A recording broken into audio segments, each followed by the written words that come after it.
جيناكم في هذا الصباح تكلفة أخونا إبراهيم نسوي لكم العملية إن شاء الله بإذن الله اليوم. الله يبارك فيه. وهذه العملية اللي توفرت جزاه الله خير أخونا إبراهيم. الله يجعلها في ميزان إن شاء الله. هذه اللي توفرت العملية اللي تحتاج هذه عملية في علاج السرطان تكلفتها 1,600,000. الله يجزيهم الخير ويبارك فيهم. الآن بنقوم نروح في عمتها صح؟ ايوه بنقوم نروح أنا وعمتها إلى المستشفى. وهذه أوراقها وهذه أوراقها كامل. الله يجزي أخونا إبراهيم الخير. دعوا له العملية. الله يسهل أموره والله يزيد رزقه. وهذه تكلفتها. والآن بسم الله بنتجه إلى المستشفى يومه. إن شاء الله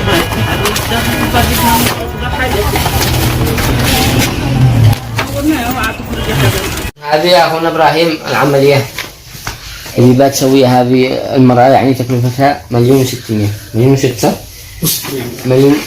1,600,000 ريال بحسب الاستهلاك. مليون الإجراءات الطبية الأخرى الإجمالي، يعني تقال العملية كاملة. الموضوع علاج المريض فاطمة منصور صالح المحجري. انت فاطمة صح؟ يهديكم مستشفى جامعة علوم التكنولوجيا طيبة الحياة، متمنين لكم مزيد من التوفيق. يعني هذه عرض السعر حق العملية، وهذه وهذا حق الدكتور هذه وهذا التقرير وصف طبية حق المختص حق العملية اللي سيقوم بالعملية للأخت فاطمة.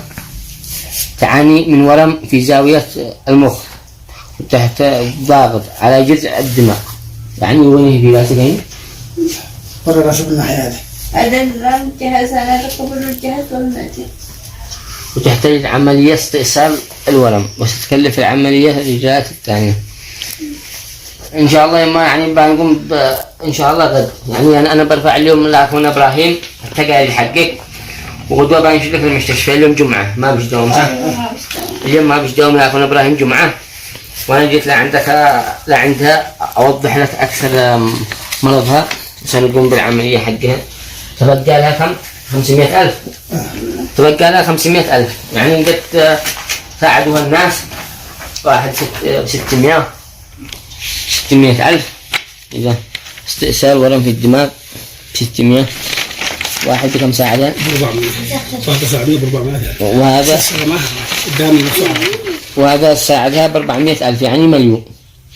يعني تبقى 600,000.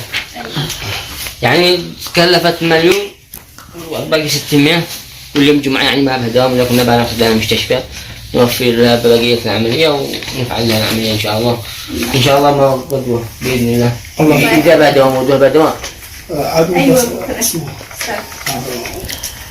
ودوها بها دوام. قد باقي بالسيارة بناخذكم المستشفى. ادعوا لأخونا إبراهيم. الله يحفظك ويسخر له ويدرس ويشفيه إن شاء الله. يا رب. يا الزاد باجس عندي محفوظ. لو ما أجي لك أنا وأخذك أنا المستشفى تابع. والله المستشفى ولا في الدماغ. أيوة العملية أنا بفتح عليك دنيا وخير بحرمة الجمعة هذه المفتاح لكم. أصلاً هو بسمح لها لك وفاتح يعني عندهم. إن شاء الله ما بإذن الله لك من الأشياء بعد سهل أمور كامل. والله ناهم يا أخي بسمها مش من أحد ولا فقيت الجلسة 3 أشهر ورحت عنها. إن شاء الله بإذن الله بفتح. يعني ما دمت دبرت يعني من الزلط والباقي بندبرها بقية العملية بفضل أخونا إبراهيم. بفضل الله وفضل أخونا إبراهيم جزاه الله خير. ادعي لهم بحق هذه الجمعة. الله يحفظهم ويبارك فيهم.